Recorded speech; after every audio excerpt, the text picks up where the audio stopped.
जारी है। इजराइल ने इस बार ईरान के मशहद एयरपोर्ट को निशाना बनाया है। इजराइल की वायुसेना ने 2300 किलोमीटर दूर से ईरान के ईंधन विमान को तबाह कर दिया।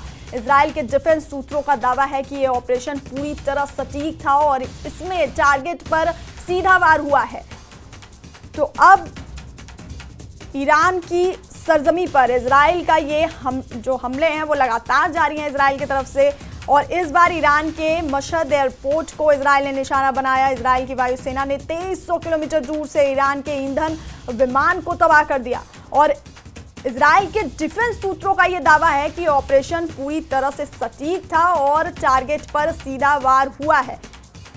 तो 2300 किलोमीटर दूर से ईरान के ईंधन विमान को तबाह किया गया है। इजराइल की वायुसेना ने 2300 किलोमीटर दूर से ईरान के ईंधन विमान को तबाह किया और डिफेंस सूत्रों का दावा है यहाँ पर यह ऑपरेशन पूरी तरह से सटीक और इसमें टारगेट पर सीधा वार हुआ। तो इजराइल ने इस बार ईरान के मशहद एयरपोर्ट को निशाना बनाया है। तो लगातार इजराइल ईरान के अंदर घुसकर उसके ठिकानों पर ये हमले कर रहा है। इससे पहले राजधानी तेहरान में ईरानी सेना के हेडक्वार्टर को निशाना बनाया गया, सैन्य ठिकानों पर हमला किया गया और उसके बाद मशहद एयरपोर्ट की तस्वीरें आप देख रहे हैं।